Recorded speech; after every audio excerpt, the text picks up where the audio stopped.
All right, ladies and gentlemen, boys and girls, get ready for a case of media misleading you.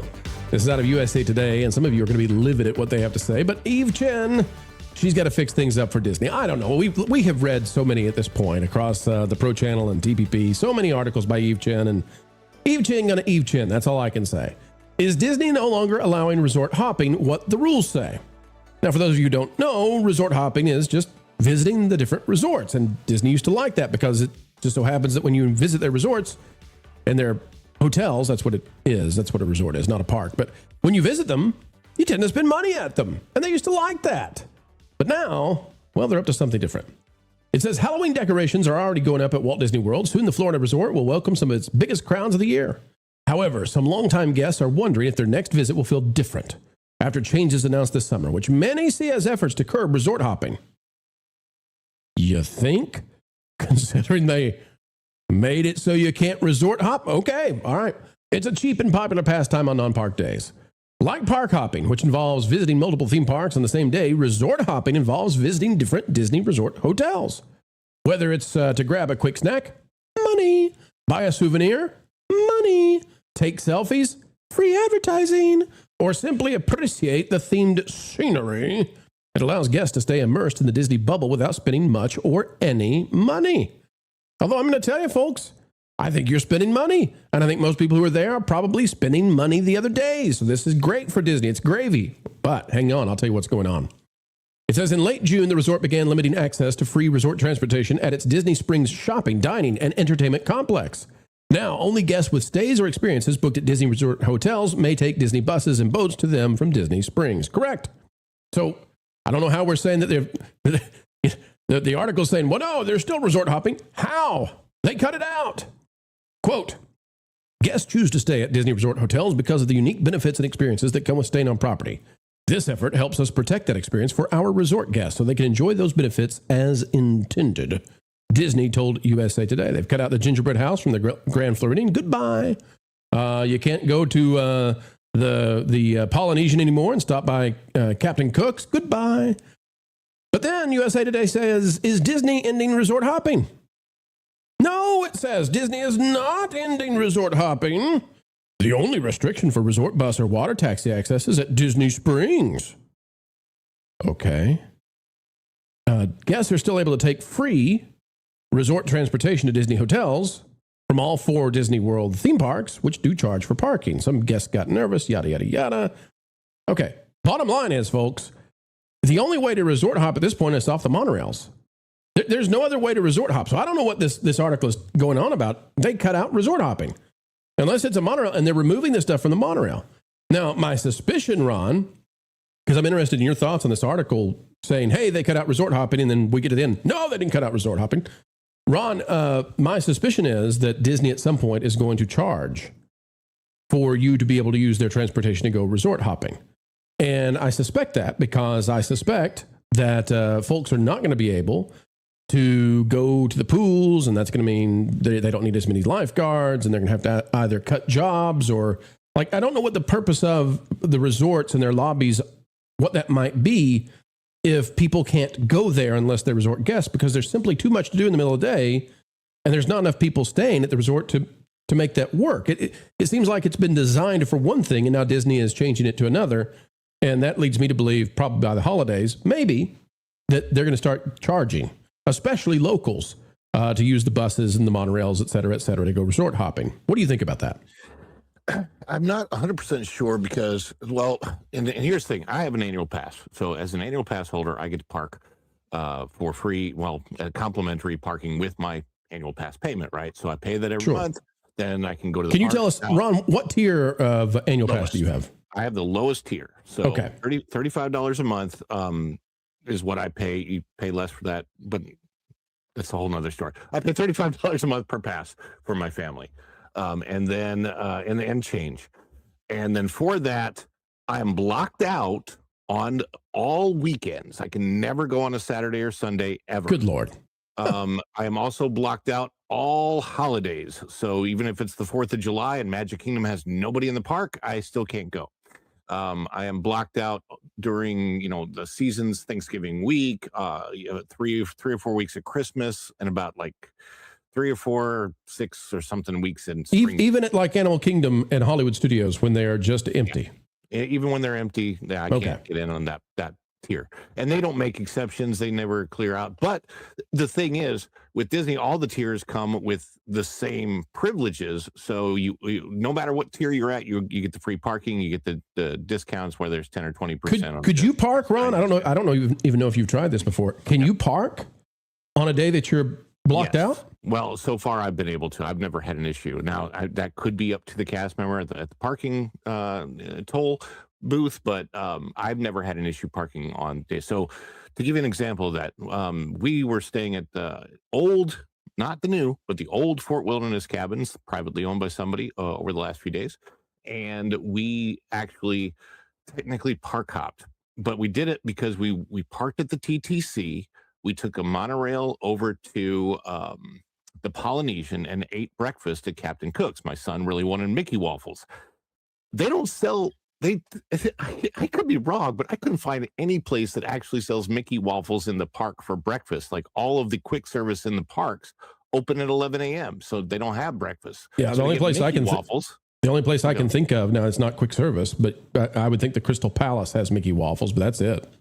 Yeah, I'm not. Yeah, we're not paying $45 a person just to get some Mickey waffles. But listen, those Mickey waffles are money, Ron.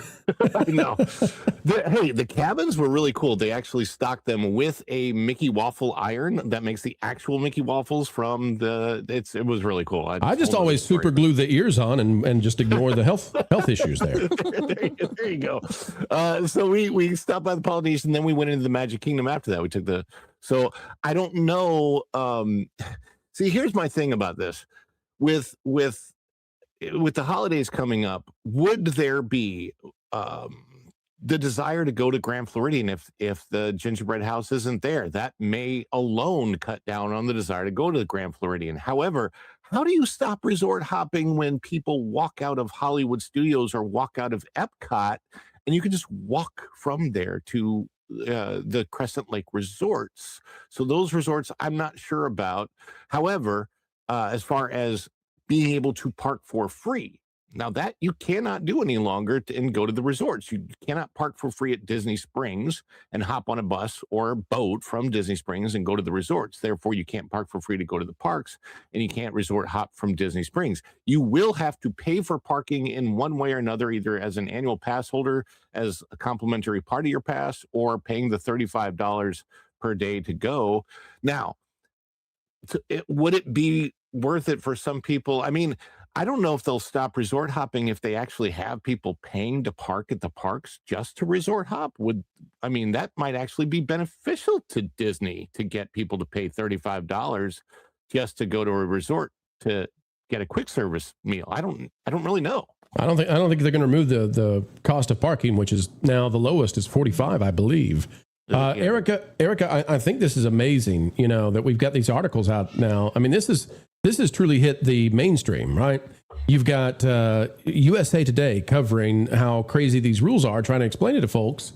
And the article basically says, well, they're getting rid of resort hopping. And you get to the bottom that says, well, Disney's not getting rid of resort hopping. It's a bunch of hoopla. It's a bunch of nonsense online. Erika, this is how complicated this has become because of the monorails and the Skyliner.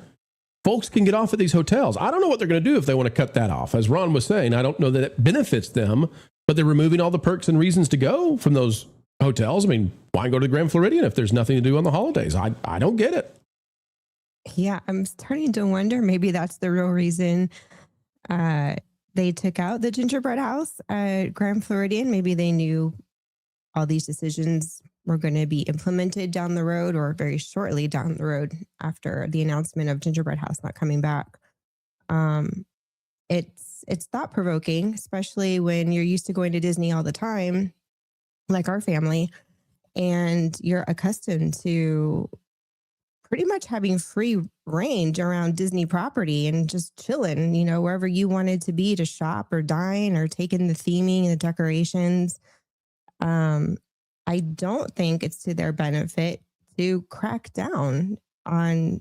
It's just stupid. I'm sorry. Like Disney if you're seriously considering cracking down like this, you really need to get your head out of your rear end and take a chill pill. Like, it's not the end of the world if your consumers want to just hang around Disney property and freely dine and shop where they want. I think what will happen, though, is if they crack down on this, if you happen to be in the Magic Kingdom area, that'll be the day that maybe you break up your Magic Kingdom day and take the monorail and go to a few resorts and kind of bounce back and forth on your Magic Kingdom day. And then on your Epcot day, you'll do the same thing. Yeah, we've talked many times about the need for lounges and VIP areas and places for people to cool down and charge their phones. And at least at Magic Kingdom, part of that has been, hey, I can get on the monorail. I can run over to Contemporary, or I can run over to Grand Floridian. I can go sit in the lobby. We'll charge the phone. We'll get some rest. The kids may lay down for a minute. You know, we'll find a cool spot, and then we'll go back to the parks in a couple of hours. And, you know, the fact that Disney's cutting one thing and providing nothing when it comes to additional lounges or places for people to get out of the way, it just makes me say, yeah, your attendance in the summer is dropping. I can't imagine why. Like, this is obvious. But we've got a new Disney president. Final question for you guys. Do you think the new Disney World president will make a difference? Maybe this has all been on the back burner and they're going to get on it now and fix things up. What do you think? I hope so. I have no clue I don't know what is going on with Tomorrow. We don't know anything. Things have been very quiet, I've noticed. Yeah, and I'm very curious. I'm curious as to what answers we're going to get with D23. There are so many things air conditioning, Ron. Wouldn't it be great if D23 they come out and they say, and coming to Walt Disney World this next summer, air conditioning. We've figured it out.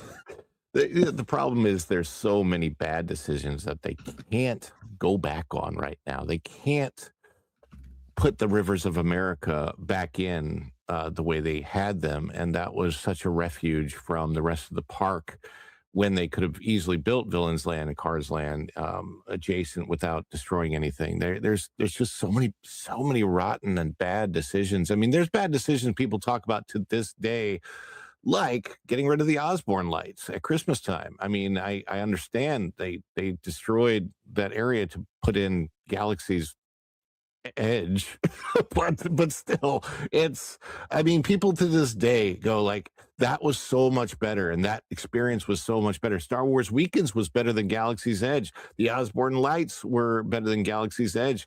That they've made so many bad decisions. It's going to be very difficult for them to make up ground. Am I hopeful for the new Encanto thing and maybe Monstropolis? I don't know. It's modern Imagineering is just it's just so different from what it once was. That it is. And again, hey Disney, you want to bring people back? Give them air conditioning. You're stopping them from resort hopping? Give them air conditioning. Give us some air conditioning in the parks. Good Lord, it's hot in the summer. And by the way, all year round in Florida, you can get huge thunderstorms. It gets cold in the wintertime, and then we need heat. So how about you give us some neat stuff called AC and heating instead of telling people they got to take a beating out in the weather and no resort hopping for you. All right, mainstream media, it's up to you now. Get it fixed. Figure out how you want to present this. We've told the truth. Whereas with USA Today, I just feel confusified every time I read what they have to say. Thanks for watching That Park Plays News. For more information, consider checking out www.thatparkplace.com. And don't forget to subscribe, share, like, and send this out on your favorite social media accounts.